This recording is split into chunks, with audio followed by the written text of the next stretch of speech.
the candidates log in as attendees. Okay. So we are live now and we'll see who logs in. Okay.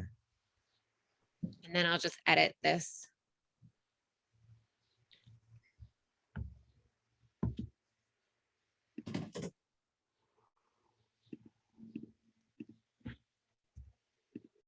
See, people are logging in now. We have an audience. Hi, audience.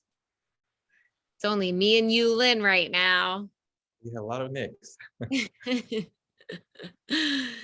Normally I'd say let's just get started. Maybe we should. It can be the Yulin show. Oh, Rodrigo's here. Hello. Okay, great. Rodrigo's here. I don't see him. Oh, there he is. Hi, everyone. Hi. How are you? All right, we're live right now, but we were just giving it an extra moment so more candidates can join. Sure. Happy to be here. Thank you for having us. Yeah, of course. I haven't gone into my spiel just yet. But we can begin unless we'll give it one more minute. Yeah, I know we had a conflict. There was another forum right now, so maybe that's what's keeping folks. We have a live audience and I don't want to keep them waiting.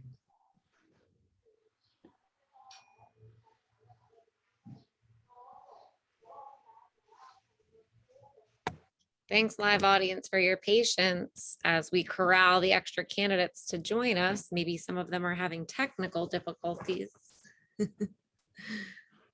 We'll get started momentarily.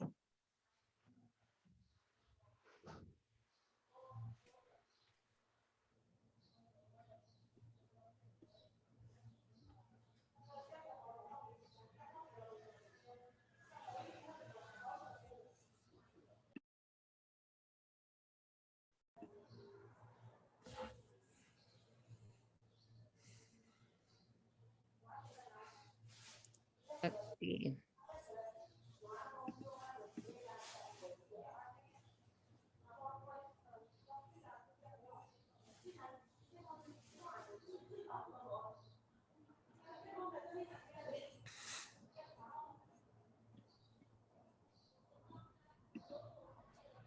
Well, we have a live audience and I hate to keep everyone waiting. Should we just begin? I'm in as an attendee. Okay. Who is Nick? This is Cesar. Okay, got it. Here we are. Cesar is logged in as Nick. Oh, interesting. Let's see if we see Cesar. Cesar. ¿Dónde estás? So now we have Jacqui and So I'll just rename myself. there Hi. we are. Okay, you confused me. The link that I have somehow is for the attendees. So sorry about Okay, that. fantastic. Well, I know Alex from your team, Cesar, because we worked on the Bloomberg campaign together. Oh, right on. So I texted him, but here you are. Okay, great. Hi, everyone. Fantastic. Thank you for joining. These are our candidates. Just so everyone knows, Schneps Media PoliticsNY, we invited all the candidates on the ballot for District 38 to be part of this discussion. So if there is anyone logged in as an attendee by accident, we'll bring you right into the panel here. All right, everyone. So we'll get started. Welcome to PoliticsNY with Sky. Schneps Media is the only media outlet providing a platform for every single candidate to have their voices heard and faces seen. So this is a forum for District 38. It's a seat currently held by Carlos Menchaca, and it encompasses Red Hook, Sunset Park, Greenwood Heights, and portions of Windsor Terrace, Dyker Heights, and Borough Park. So today's debate, we'll see if you guys love each other or hate each other, because in every district it's different. I just moderated District 35. No comment. Today's debate can be more like a discussion depending on how this is going, but we'd like to keep it fast and fun. So we'd like to ask everyone to just keep your comments short and sweet. So we can facilitate sort of like a conversation. And again, we have a live audience here. So if anyone in the live audience has any questions, you can chat them into the Q&A function. And what I've found is that a lot of voters just want to get a sense of your personalities, candidates, because that's what's lacking this year. You know, the chit chat that would happen if they were to meet you in person. So I think that a lot of people are paying attention just to see how you react or how you are candidly. So the first question, I do have to say thank you to the Brooklyn Public Library, who is our partner in this venture. They're working with us to promote voter education and engagement for all the 2021 local elections. So thank you to our partners at the Brooklyn Public Library. And this forum is being recorded, so you can find it on politicsny.com. We're doing debates for every single council seat. It was my great idea, and I'm stuck moderating all of them. So politicsny.com/debates. Let's just jump into it. So let's begin. We'll go backwards because I'm sure Cesar, you're used to being last with your Z last name. So we'll go backwards. Just a brief introduction, but tell us a little bit about yourself in like a minute and a half, but include what makes you the best candidate to take over Council District 38. Sure. Yeah, the story of my life, having the Z in my last name, always the last one to go. So hi, everyone. My name is Cesar Zuniga, and I am running to represent District 38 in the New York City Council. I am the proud son of working class Mexican immigrants. As a child, my family was separated because of our broken immigration laws. And so I know all too well the long-term and traumatic effects of family separation. I'm dad to two amazing public school students. And for the entirety of my professional career, I've dedicated myself to education. First, as right out of college, teaching remedial high school English. Then I worked for New York University's Metropolitan Center for Urban Education on equity issues. And for the last 18 years, I have been working in various positions in an early childhood and family support program that's internationally implemented. And I'm the research director there. I'm also the proud chairperson of Community Board 7. And look, I'm running because our communities are struggling. Far too many of our small businesses are closing. Far too many of our neighbors don't have access to high quality, affordable healthcare.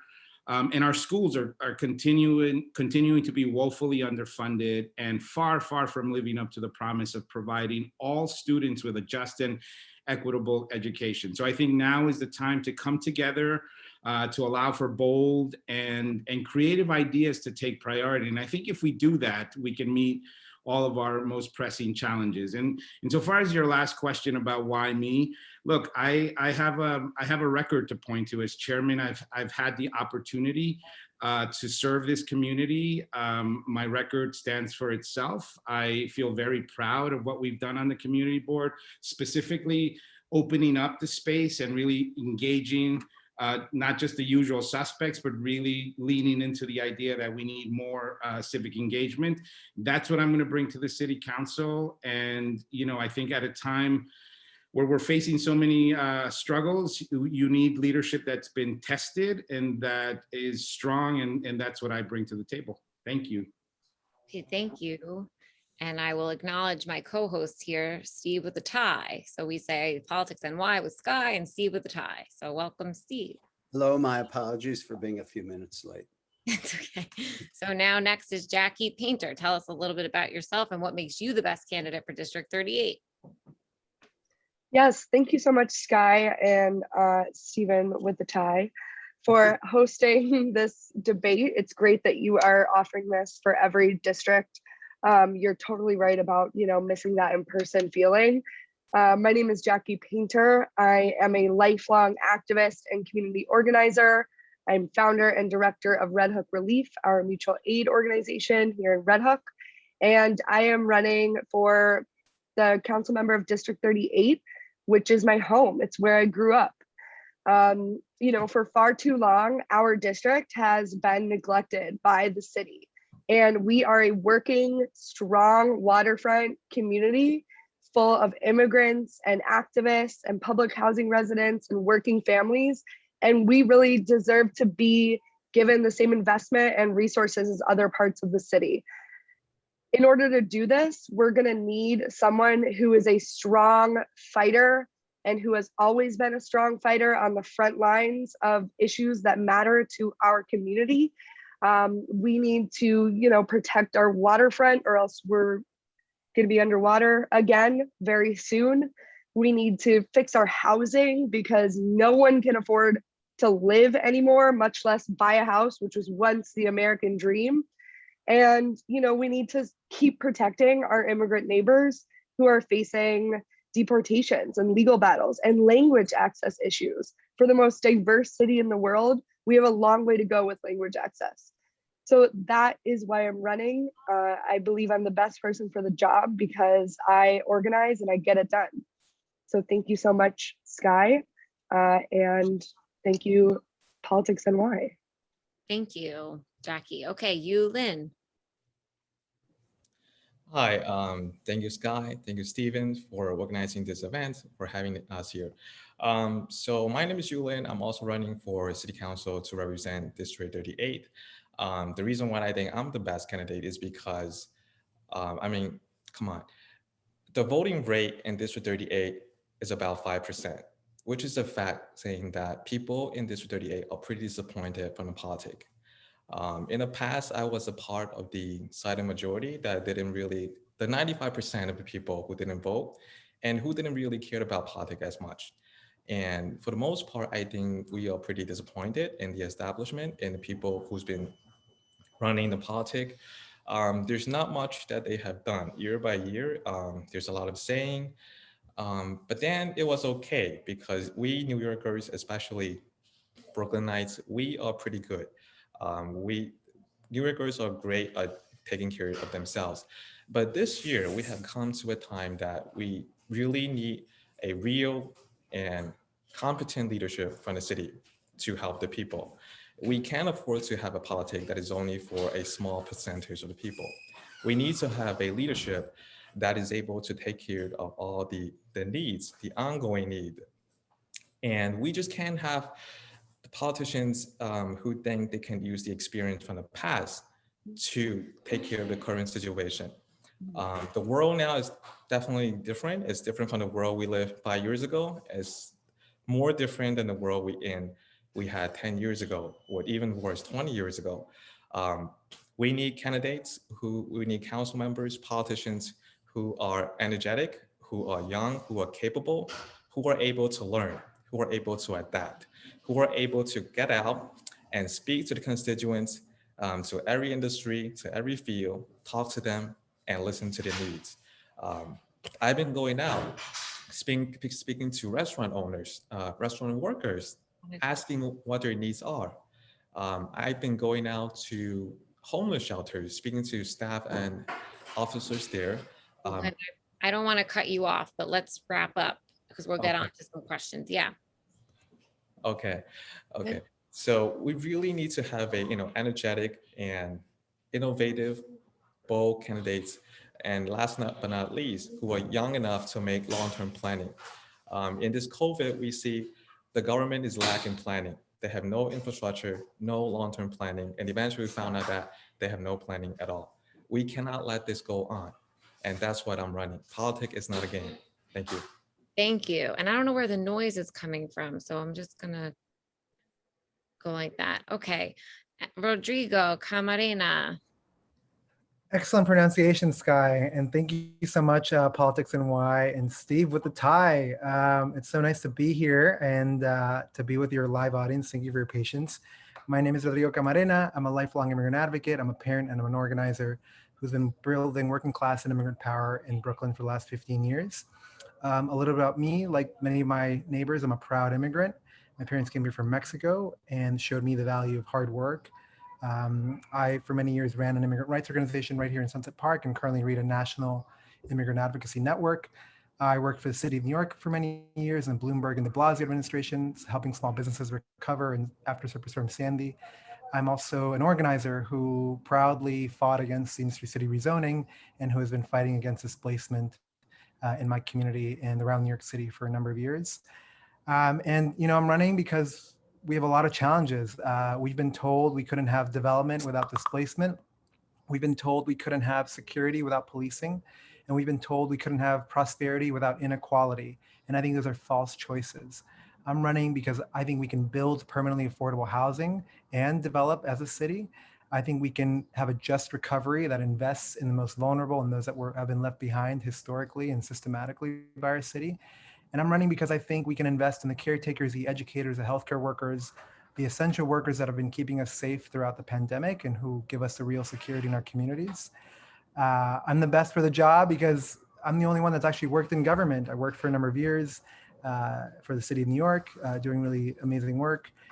I'm the only candidate in the race that's been dedicated to protecting the most vulnerable and supporting and empowering my immigrant neighbors. And I'm the only candidate in the race that is thinking about housing in the way that we need to be thinking about it, and has fought for housing justice for a number of years. I was on the Rent Guidelines Board, where I stood up to Mayor de Blasio when he wanted to raise rents on rent stabilized tenants. And that's a little about me. I know you want to get to questions, but I'm really excited to be here with you and your audience. Yeah, thank you very much. Thank you, everyone. And I know we have a short time. We'll go over a little bit because I know we began a little late. So let's go in the same order, but we can open it up to discussion because it's just 4 of you. But I'd like to know, we'll begin with Cesar, your number 1 issue and why you are passionate about that issue and why you want to fix that issue in your district. Sure. So for me, the number 1 issue, and again, as the chair of Community Board 7, I'm acutely aware of the complexity of the issue, and that's affordable housing. We have to fix the affordability crisis, not just in the district, but in the city. And we have to do it by making some really hard decisions about how to move forward in that realm. Again, far too many of our neighbors are being displaced.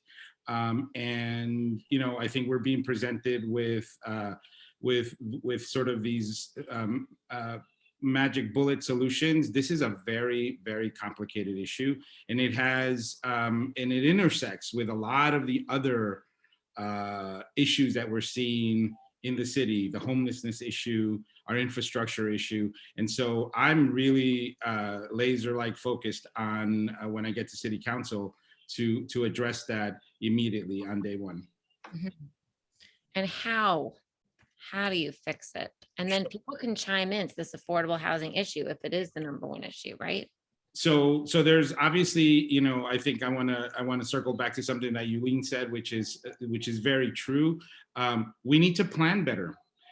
We need to put planning back into city planning, right? And it's super ironic that we have this this agency that's dedicated to planning, but the planning that has come out of that agency has been dismal at best, right? And so I think there's short term and there's long term. For me, short term obviously is rent relief, mortgage relief. We're coming out of this pandemic, and it's created a real hardship for a lot of folks, not just renters. I know I've talked to a lot of homeowners across the district who are some of whom are underwater. Some of whom are really struggling to make their liabilities current, whether it's a mortgage, whether it's a water bill. And so there needs to be relief for both. And we need to start, frankly, differentiating between like a homeowner like my dad who has like a 3-4 family house versus big developers, big landlords, right? And we kind of all lump all of these people into the same bucket. These are landlords, they're bad. I think we need to really take stock of what's actually happening on the ground in a district like ours. So there's the short term, but in terms of the long term, I think, again, we need to stop doing these spot rezonings where, we're always responding to these one-off small rezoning projects. And we need to sit down and think very carefully about the kind of city that we want to see and really reform the way that we do land use in this city, right? So, I've said this publicly and I'll continue to say this. The Euler process, which is the land use review process, is broken. It's stacked in the favor of developers, and we need to have real structural changes around how we do land use. We need to address as of right. As of right really is out of control. We need to and we obviously can build our way out of this situation, and we need development, right? So we have to, again, be very thoughtful, have long-term, but also very short-term and immediate metrics and objectives in order to get us out of this crisis. Now, would any of the other candidates like to talk about that issue specifically before we go on to a new issue? Yes, Jacqui. Yes, Cesar, I think that you put it really well. I just want to add on, because this is definitely an issue that we're seeing, across the city. Right now, rent is such a burden on New Yorkers that our families are having to choose between pay their rent this month or feed their families. And this is a real choice that is happening throughout the city and throughout the pandemic. And not just in 2020, it's still happening because people are struggling to keep up with their rent. So something on the city council level that can be done is working towards municipal universal rent control across the board. 100% affordable housing is something that is possible. And like Cesar said, making sure that luxury developers don't come in, especially after this crisis that we're in. I'm a little bit worried that we're going to see a lot of disaster capitalism. We've already begun to see some of it after this pandemic. And what that means is developers see this crisis as an opportunity to buy cheap property and build luxury developments in our district. And that's happening here in marginalized communities and Black, Brown, immigrant public housing communities like ours. So we definitely need to reform ULURP. We need to make sure that there's a racial impact study in every single new development. We need to make sure that there's an environmental impact study in every single new development. And something that we could do, which is considered a radical idea, but is really not, is, we can bring back New York City's famous Michelama program. And, that is something that allows residents to buy a home, which I think I mentioned it before, which was, once the American dream, and to allow families to have loans and the city works with them to get them those houses. That's what we need to be working towards. And so, yeah, I agree with that issue. I wonder, because Rodrigo, you mentioned you come from the Bloomberg and de Blasio administrations. Is this something that you've dealt with in the community? Definitely. We don't realize this, but we've had protections on renters since the 1920s in New York. Like, New York is this amazing, dynamic, diverse city because we've placed millions of residents under rent stabilization and housing stabilization. So I think the Bloomberg administration sadly did a lot of work to privatize and to privatize a lot of public land and to conduct large-scale rezonings that have been shown to push Black and Brown communities further away from New York City. I think we need to review the ULURP process. We need to have a comprehensive city plan that's grounded in racial, environmental, and economic justice. I think we need to clean up the Department of City Planning. It is made up of 13 mayorally appointed individuals, many of them from the real estate industry. And I think we need to do a better job at thinking about the revolving door. And there's a 2-year ban that needs to be extended to 10 years so that we can de-incentivize people using their knowledge of how city government and land use is done to then help real estate developers seize those properties. So while I worked in 2 very different administrations, I recognize that they had very different approaches. I think we can do better, and there's a third approach that we haven't seen as of late, but I think it is what Jacqui is pointing towards. It's a Mitchell-Lama-like investment in social, cooperatively owned housing. New York City has the most housing co-ops in any other city in the country. It's a beautiful, amazing thing that started right here in Sunset Park when the Finnish immigrants came here, bought land, and created a housing cooperative together. So I want to replicate that. I want us to take advantage of the Community Land Trust initiative that the city has created so that communities can buy land, can have the right of first refusal on land that is up for sale, and can develop the kind of permanently affordable commercial and residential properties that we desperately need in the richest city, in the richest country in the world. So that's my perspective. Thank you. Now I saw a lot of nodding here. Yes, I want to go to you, Lynn, and get your thoughts on this. Keeping in mind that I think the voters are looking to hear the differences in opinions, right? To see who they should vote for. You, Lynn, your thoughts. Okay. So when it comes to commodity or goods, whether it's a donut to a real estate house, it has to follow the economic principle of supply and demand. The problem with New York housing is that there's too much in demand and not enough in supply. Um, I'll speak about the demand first. First, the driving force behind the demand are different for different buyers. Some people like us, we're buying a house because we need one. We need a house for our house and for a family. While some people buy a house is for investment purpose. They don't even live here. They just want to, come on. I mean, this is New York City. When times are good, everybody wants a house in New York City. When times are bad, people also want a house in New York City because it's so terrible in the rest of the world that they want to have a secure place for their investment. So they come to the city and buy a house. They don't live here. The vacancy rate for those investments are incredibly high. And it's a shame that those houses are being left there vacant for a year, and then the owners get like 5% to 10% return for doing absolutely nothing as an investment vehicle, while others are struggling to buy a house. So that's the demand side. The city has to be able to differentiate different buyers. Who are the buyers that are buying the house for their families, who are desperate to have a shelter to live in, and those who are just want to buy something for investment. These are different needs. We need to prioritize the ones who are buying a house for a real need, for a housing need, not just for investment purpose. So we need to prioritize the different demands. And when it comes to the supply side, now I'm not a developer myself, but I have spoken to enough developers to know about the process. They paid about 50% for labor costs and raw materials, and then they keep about 20% at their profit margin. Rest of that 30%, a lot of it goes to the bureaucracies, getting permits, getting license, getting the paperwork done, or paying for tickets. For example, when DOB comes for inspection and the superintendent is not there, that's a ticket of $15,000. If the superintendent doesn't wear the hard hat, that's a $5,000 ticket.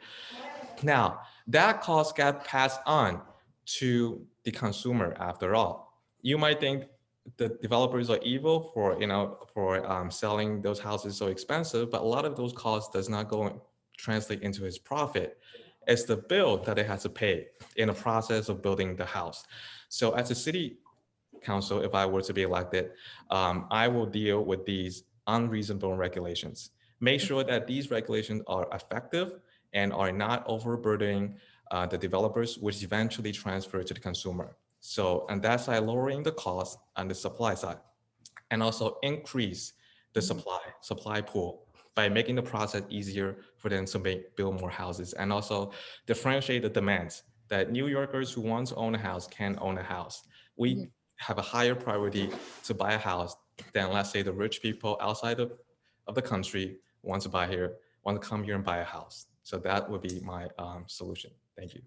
Sky, can I just say something here real quick, because I think this is another example of like some sort of discourses that we have about, just lumping all developers into the box of like developers bad.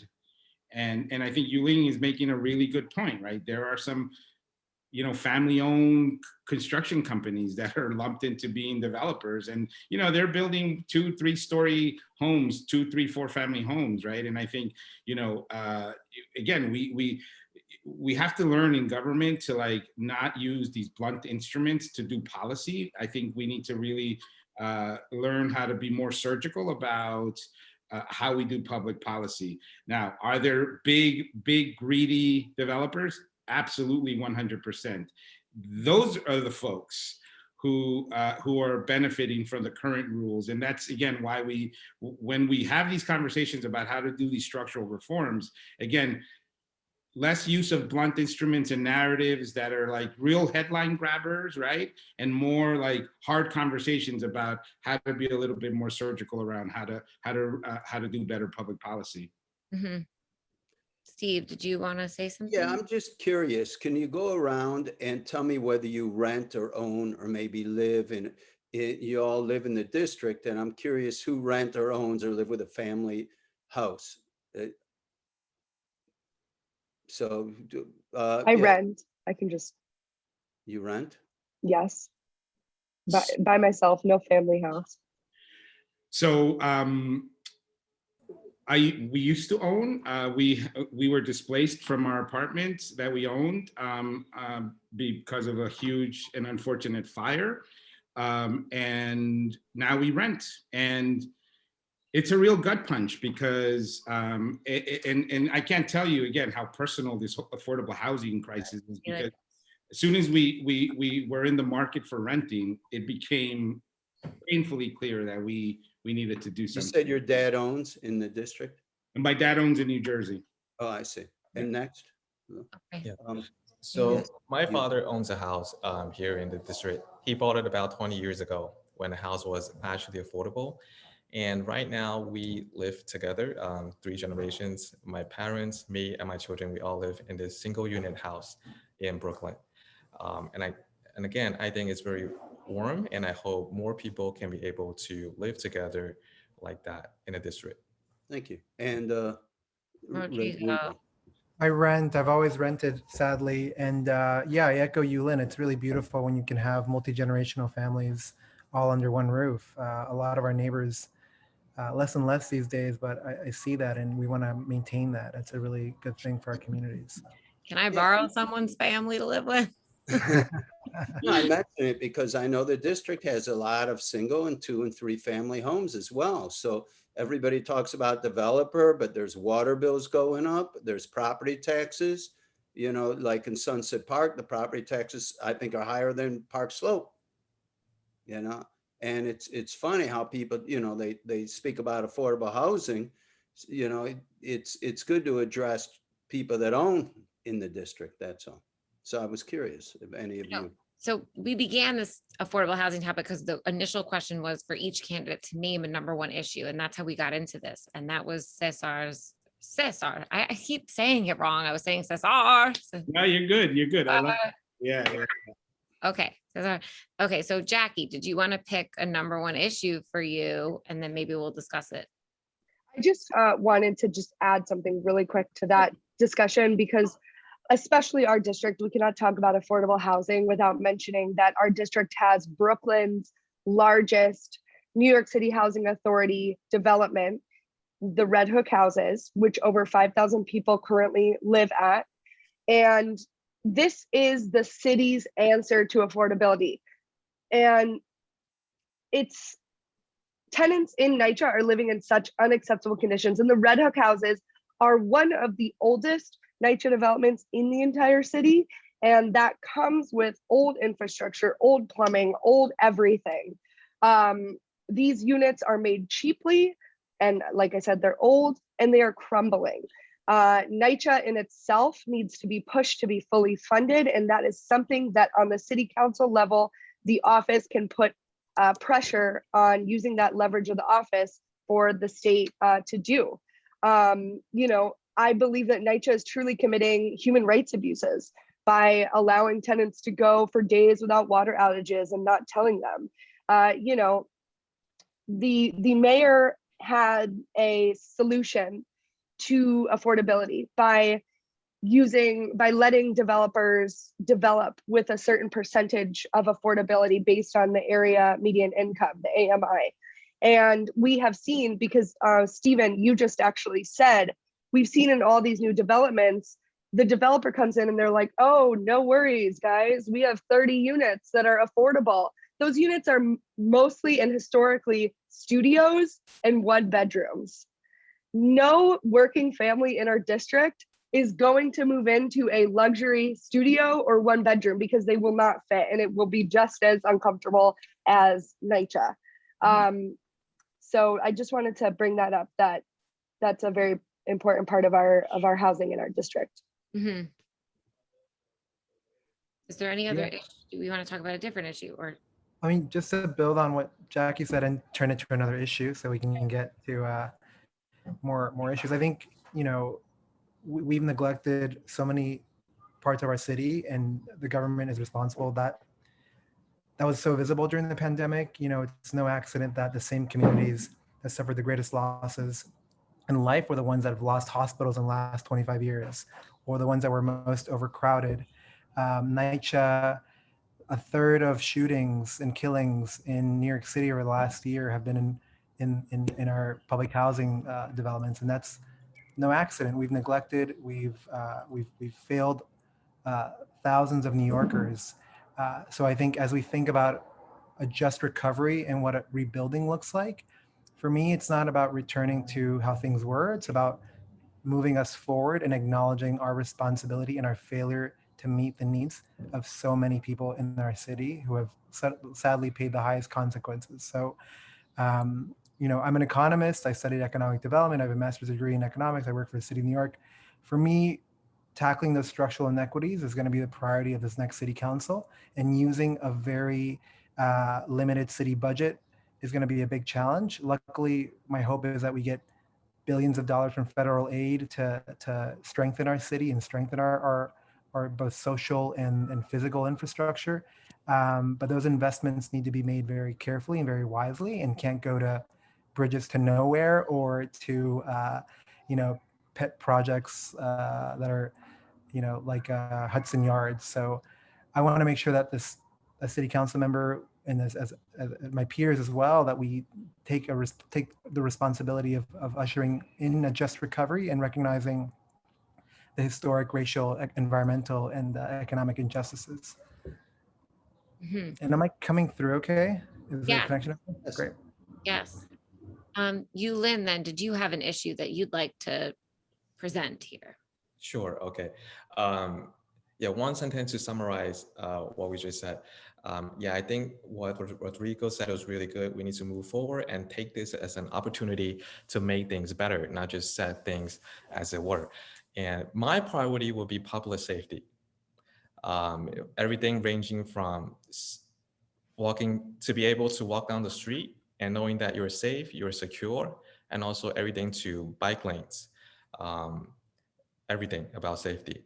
So right now, as you may know, it's been a tough year for Asian Americans in the United States. We've been attacked the most. We've been called, shout out as survivors, but I know we're not the only people that get attacked.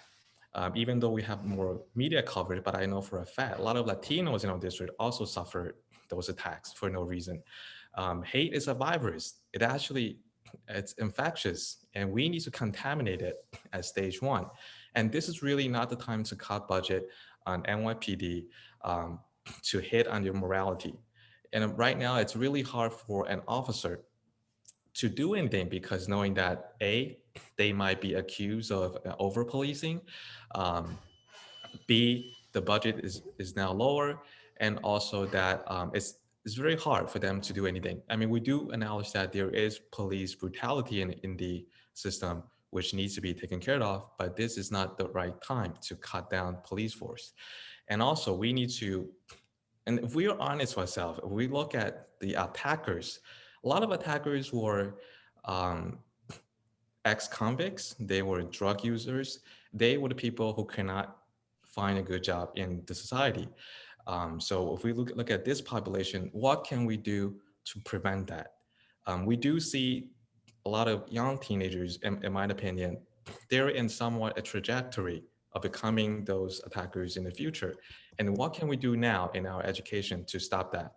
How can we bring them back to the right path? So that's a long-term planning, or relatively 5 to 10 years planning to prevent them to become the attackers tomorrow. And for today, we need to strengthen our police. We need to make sure that they're adequately funded and they can protect our safety. Otherwise, gorgeous women like Sky Yu would be dangerous to walk alone in our district. And Jacqueline, it's not easy. We have seen seniors get attacked on the street for no reason. I'm a parent of 2 kids, 2 and 4. As a parent, I would not be safe to allow my kids to go out to play by themselves, which was once safe. When I was here 8 years old, we could play on the street. We could play hide and seek with our neighbors, and our parents would be okay, because knowing that nobody's gonna come around, kidnap us, attack us, or anything. But nowadays, it's a luxury to have kids play in the park, to play outside. So we need to bring the public safety back. Last but not least, The bike lane is also an issue. Because of the pandemic, the people are using delivery services. Let's focus on the police question. Okay. 'Cause as you were talking, I see two hands raised, and this Right. is such a hot button issue. So Cesar, go ahead.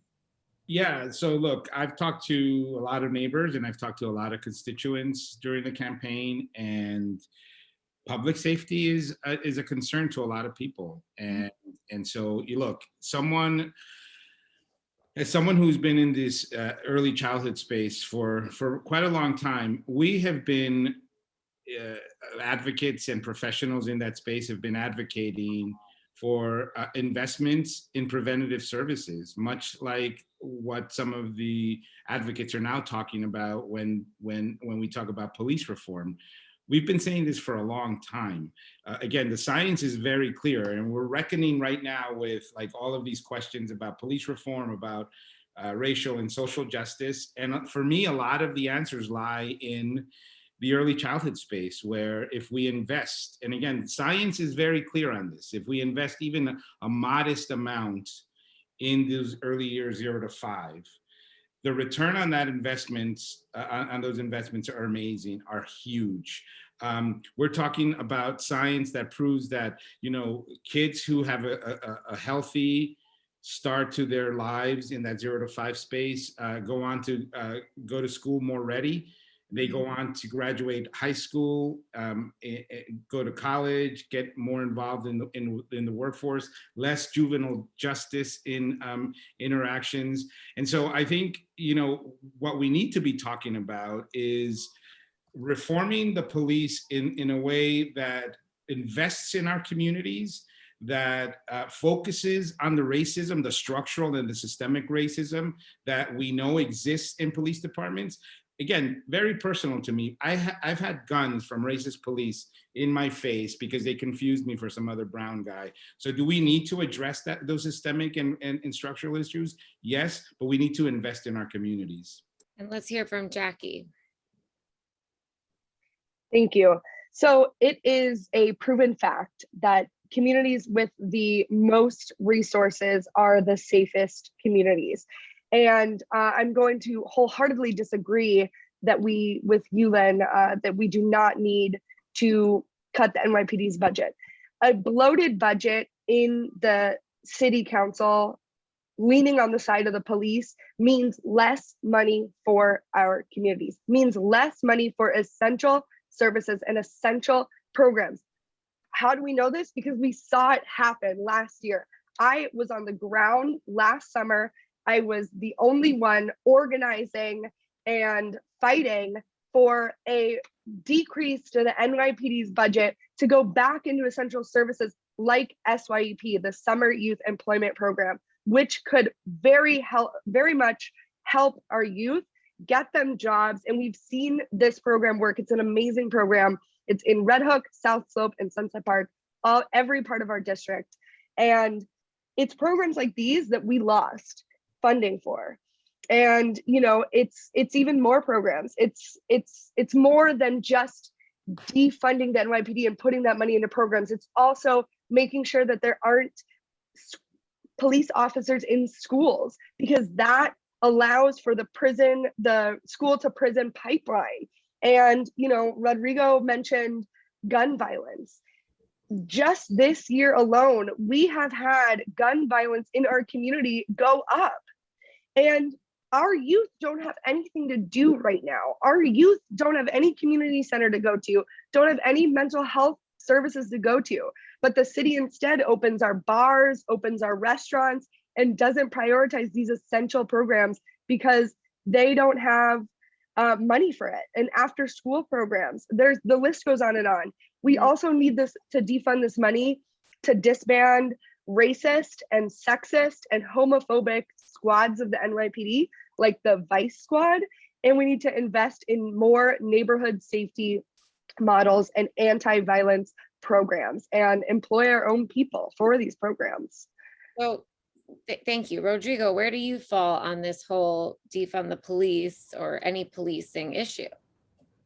You know, I'm a police and prison abolitionist. I think we need to think about the kind of society we're trying to build. Are we trying to build a society where we're all protected by armed individuals and that's safety? Or are we trying to build a society where we don't need to arm each other to keep each other safe? So for me, the end goal is the latter. It's about creating the real sense of security, creating economic security, creating housing security, food security, providing mental and physical health services so that, you know, we don't lose everything because we were sick or had an accident. So I want to invest in the things that truly keep us safe. You know, we have $300 million that we spend on school safety officers. Couldn't we just spend that money instead on social workers, on counselors, on people that actually work in schools? $9 million on homeless outreach. Couldn't we spend that money on, you know, that the NYPD spends on homeless outreach? Couldn't we just spend that money directly on homeless outreach? We're paying the NYPD to do things that other agencies traditionally do. And for me, when we talk about defund, it's really about realigning and reimagining the kind of city we want to live in and what our real priorities should be. And for me, I don't think anyone thinks that our long-term goal is to have one cop per person. I certainly don't want to live in that kind of city. I want to live in a city where we have the real security that I described. So we have a lot of work to do. The defund conversation isn't just about cutting, it's about providing and giving and growing and developing, investing in the things that Cesar outlined, like early childhood education, childcare, mental health services, et cetera. So we have a lot of work to do, and we need to stop spending on things that don't give us the safety that we really want. Now, the first thing you said, did you say you are a police and prison abolitionist? Is that what you said? Yes, that's right. That's right. We're getting rid of it. And it's, you know, I think it's, you know, when we say those words, we're not talking about, we're talking about a mindset and a philosophy and an end goal. You know, we're spending billions of dollars on community prisons. Right. Couldn't we put that money towards, you know, affordable and public It housing? reminds me of like what Paperboy Prince preaches about love and love centers. You know, Mm, I'm I- curious, and I'm just going to put this out there. You mentioned the Vice Squad and getting rid of them. Third Avenue, I believe, prior to Industry City, used to be a very X-rated spot, if you may. There's still a topless club. Do you advocate maybe legalizing and bringing that back? I mean, is that what you're saying, that maybe it would be a good little strip since it's historically been that? I'm a little bit, you know, I'm just curious. Sure. So I know Yulin has his hand up. yeah, so disbanding the Vice Squad, like I said before, it's an extremely racist, sexist, and homophobic squad. You know, decriminalizing sex like work. a red light district along Third Avenue. No, decriminalizing sex work is something that the city is working on, that I support. And it's the same conversation could be made, to be honest with you, with ICE. And we don't want ICE in our city because we want it to be a sanctuary city. And, you know, there are steps that the city can take, especially the city council, to kick ICE out of New York City, to make the city safer. And the Vice Squad does not make the city safer. I was just curious because, like I said, I know Third Avenue. If you live here, it you know, used to be a very hardy industry down there. Yes, and you know, I see what you're saying, that they replaced it. Now we have Industry City, which also comes with its own set of problems for our district. And you know, so if you're saying that Industry City was better, that also is not. I'm just curious because you said get rid of Vice, and it's a long-standing neighborhood of that, so it would make sense if we were talking about legalizing the sex industry. There's already infrastructure there on Third Avenue. It's kind of been. Well, no, I'm not advocating for bringing that back. No, I'm definitely not advocating for bringing that back. You know, NYPD cooperation with everything from ICE to the Vice Squad. It's, like I said before, I'm just going to be repeating myself, I'm sorry, but it is racist and sexist and homophobic, and we need to divest away from that. And there are other solutions. There are other programs, like with the three of us kept mentioning, there are other responders that should be able to respond to situations, especially to do with certain crime situations like mental health. Let's Okay. go to you, Lynn, who has his hand up, and then Cesar. Okay, thank you, Scott. So I would like to respond to Rodrigo and Jacqueline's idea about diverting the fund from the police to education and stuff. Now, I'm not against that, but I had to clarify and show it to you what does it mean. Because when you invest in education, there's a delay in return, meaning that after 10 years, what after 5 to 10 years is when you get a civilized crowd. People are more educated. But in the meantime, when you divert that money, there's a lack in security. There's a lack in this public security squad. Now, in the long run, when people are more educated, when the economy gets better, when everything gets better, of course, we don't need that many police just standing in the street and that many prisons there and paying billions for it. Of course not. But that's in the long run. We can't just defund the police when we are in desperate need of security. It's going to be a gradual process. For education, it's the other way. There is a delay in return. So in this meantime, when you invest in education, there's a gap of 5 to 10 years. In this 5 to 10 crucial year, we cannot afford to decrease funding for police. That will create a deficit of security. After 10 years, when we see the return, that will be the time to decrease the fund gradually. Okay. So I believe that Rodrigo and I both actually said that it is a process. I just want to make sure that also Rodrigo and I both agreed that it is a process. It's not just defunding them and taking them all off the streets at once. You know, I do want to say police presence has increased. They got more money. They were not defunded, and yet gun violence also has increased. So we need to reimagine public safety. Sorry, Cesar, I know your hand is up. Cesar. Yeah, and I'll be on. So,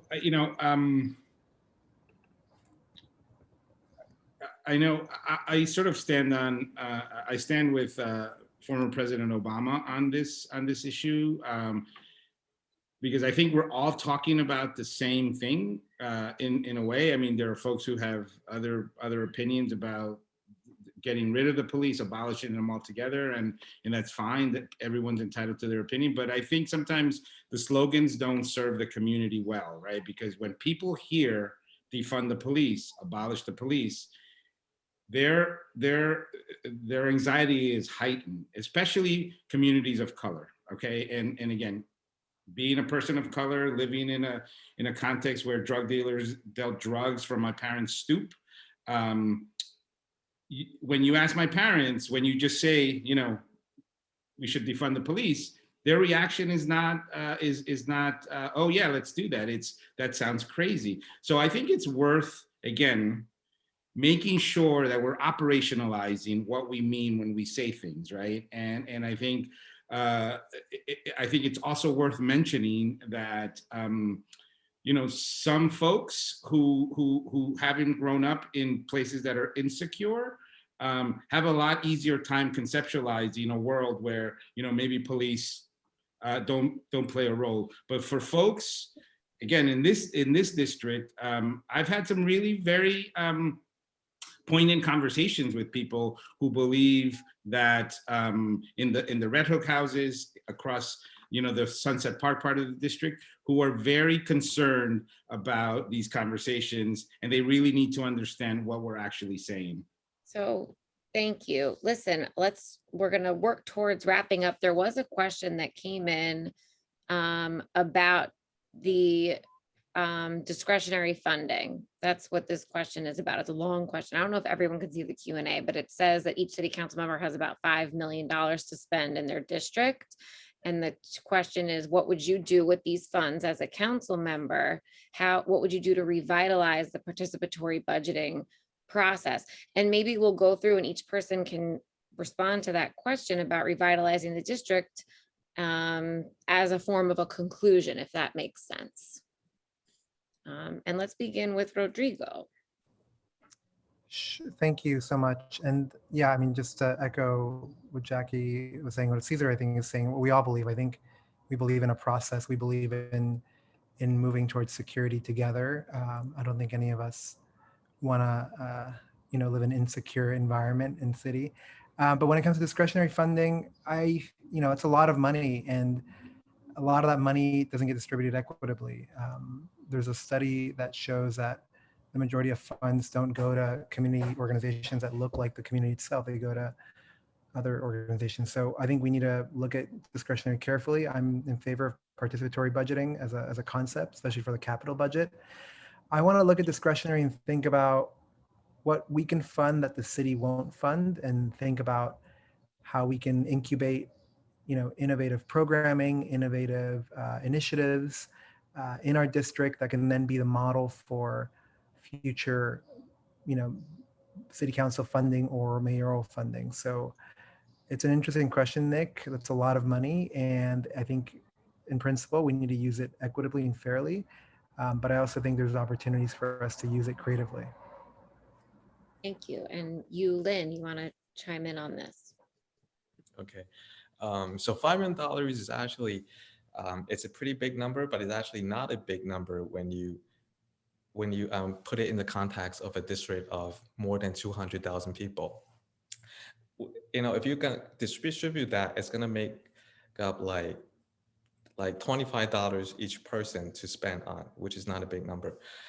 So discretionary fund, in my opinion, it's something that the city gives to the city council to experiment something for the local district in case that is more urgent and the city is not quick enough to react. So that would be something that we put in to invest in the city.